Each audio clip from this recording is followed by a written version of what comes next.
Details చూస్తే BRS MLA మాజీ మంత్రి హరీష్ రావు కాసేపట్లో కాళేశ్వరం కమిషన్ ముందు హాజరు కానున్నారు. ఈ కేసులో జూన్ 9న హరీష్ రావు కమిషన్ ముందు హాజరయ్యారు.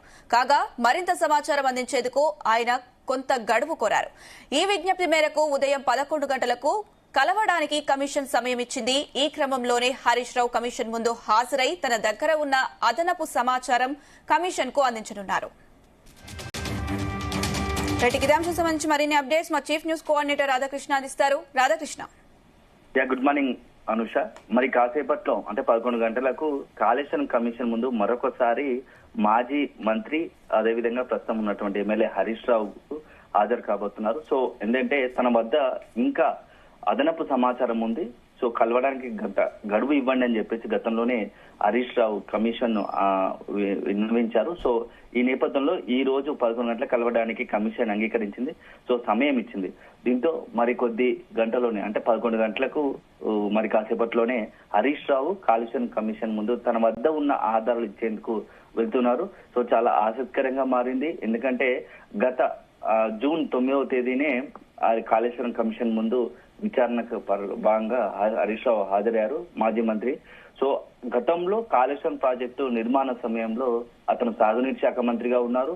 సో చాలా కీలక పాత్ర పోషించాడు. అంటే ప్రాజెక్టు కొత్తగా నిర్మించేప్పుడు కాళేశ్వరం నిర్మించే క్రమంలో అనుమతులు కావచ్చు, ఇతరత్ర వ్యవహారాలు అంతా భూసేకరణ అన్ని విషయాల్లో చాలా కీలకంగా వ్యవహరించారు మాజీ మంత్రి హరీష్ రావు. సో ఈ నేపథ్యంలో కాళేశ్వరం ప్రాజెక్టు పూర్తయిన తర్వాత కాళేశ్వరం ప్రాజెక్టు వల్ల ఎంత మేర లాభం జరిగింది, కాళేశ్వరం ప్రాజెక్టుకు మనం ఎంత మొత్తం అమౌంట్ ఇప్పటి వరకు కాళేశ్వరం ప్రాజెక్టు సంబంధించి నిర్మాణానికి ఎంత డబ్బులు వెచ్చించాము, దానికి సంబంధించి ఒకవేళ రిటర్న్స్ ఎలా ఉన్నాయి. ఎందుకంటే కాళేశ్వరం కార్పొరేషన్ ఏర్పాటు చేసి ప్రాజెక్టుకు కొంత నిధులు చెల్లించారు కాబట్టి సో మొత్తంగా కూడా ఆ ప్రాజెక్టుకు ఎంత వ్యయమైంది, సో దాని వల్ల ప్రజలకు ఎంత లాభం ఉనగూరింది.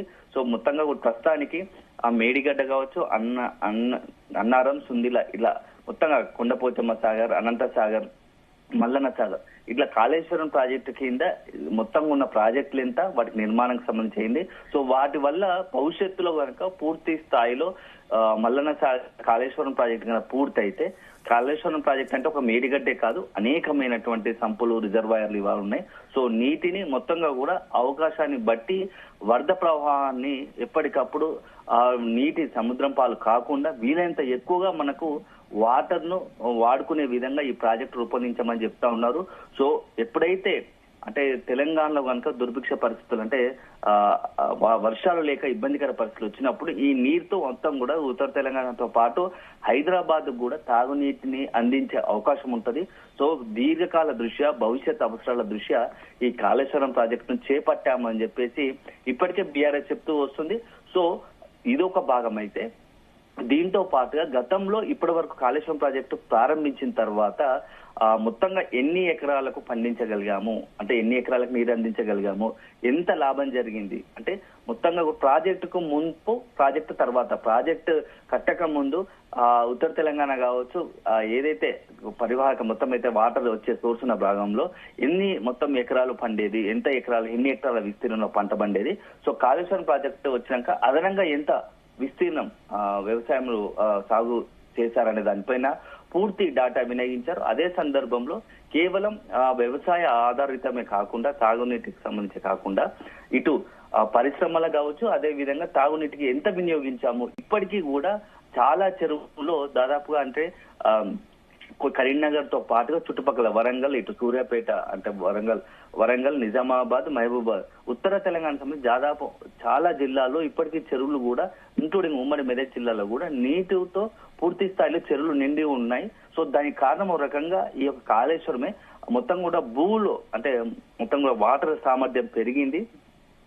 దీంతో కాళేశ్వరం ప్రాజెక్టు చాలా ఇప్పటి వరకే చాలా లాభం జరిగింది. ఇంకా పూర్తి స్థాయిలో జరిగితే మరింత మనుగడలోకి వస్తే మరిన్ని ప్రయోజనాలు చేకూరుతాయనే ఒక పూర్తి సమాచారంతో కాళేశ్వరం ప్రాజెక్టు సంబంధించి హరీష్ రావు ఈ రోజు సమాచారం ఇచ్చే అవకాశం ఉన్నట్టుగా తెలుస్తా ఉంది.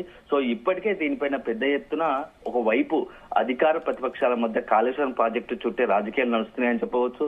ఇప్పటికే మాజీ ముఖ్యమంత్రిగా ఉన్నటువంటి బీఆర్ఎస్ అధినేత కేసీఆర్ కూడా కమిషన్ ముందు హాజరైన పరిస్థితులు చూసాం మనము. మాజీ మంత్రులు అంటే మాజీ మంత్రులు ఎప్పుడున్నటువంటి ప్రస్తుతం ఎమ్మెల్యే ఉన్నటువంటి హరీష్ రావు కావచ్చు, మరో మాజీ మంత్రి ప్రస్తుతం మల్కాజిగిరి ఎంపీగా ఉన్నటువంటి ఈటెల రాజేందర్ బీజేపీలో ఉన్నప్పుడు అతను కూడా ఇతరత్ర అధికారులు కావచ్చు, మాజీ ఇంజనీరింగ్ అధికారులు మొత్తంగా కూడా ఈ కాళేశ్వరం ప్రాజెక్టు చుట్టూ రాష్ట్ర రాజకీయాలు గత కొద్ది నెలలుగా నడుస్తున్నాయి.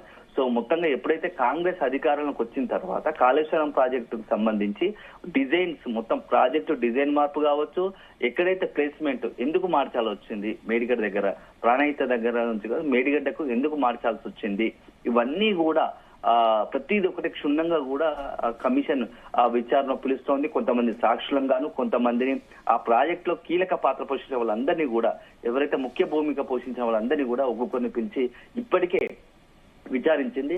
సో ఈ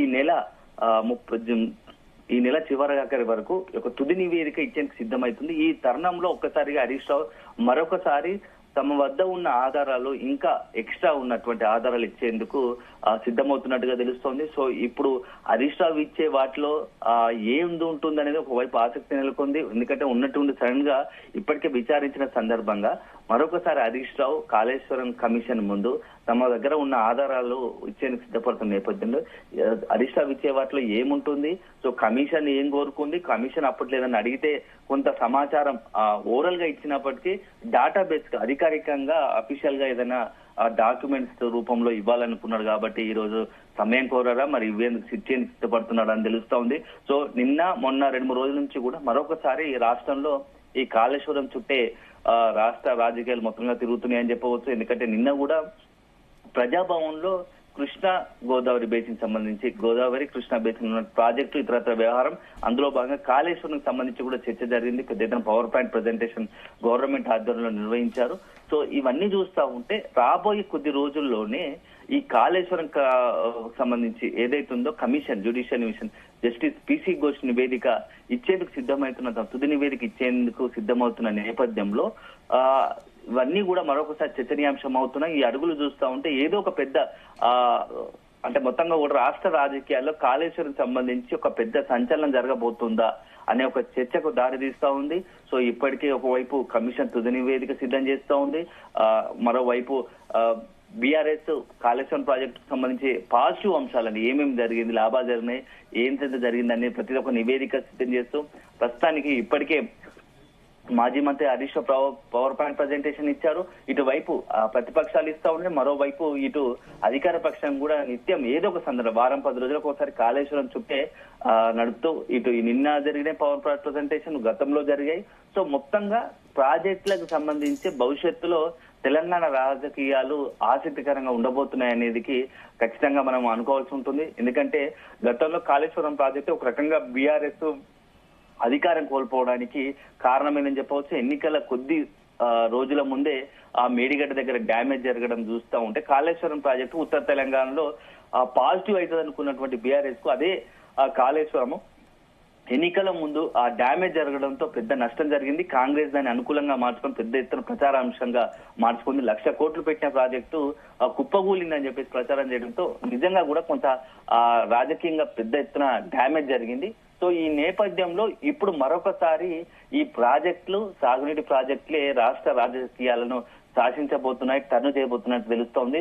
సో ఈ క్రమంలో ఇప్పుడు కాళేశ్వరం తుది నివేదిక వచ్చిన తర్వాత ఏం జరగబోతోంది, ప్రభుత్వం ఎలాంటి నిర్ణయాలు తీసుకుంటుంది, మరి ప్రతిపక్షాలు ఏం చేయబోతున్నాయి అనేది మాత్రం ఆసక్తికరంగా మారింది. సో ఏదేమైనా మరి కాసేపట్లో మాజీ మంత్రి హరీష్ రావు కాళేశ్వరం కమిషన్ ముందు మరిన్ని తన వద్ద ఉన్నటువంటి ఆధారాలను సమర్పించేందుకు వెళ్తున్నారు. సో సమర్పించిన ఆధారాలు ఇచ్చిన తర్వాత మీడియాతో మాట్లాడే అవకాశం ఉంటుంది. సో ఆ మీడియా మాట్లాడే క్రమంలో హరీష్ రావు వద్ద ఏమి ఇచ్చారు, హరీష్ రావు ఎలాంటి ఆధారాలు సమర్పించారు, ఏ అంశాలు పొందుపరిచారు అనేది మాత్రం ఆ మీడియాతో మాట్లాడినాకే మనకు తెలిసే అవకాశం ఉంటుంది. Anusha. Right Radhakrishna, thank you.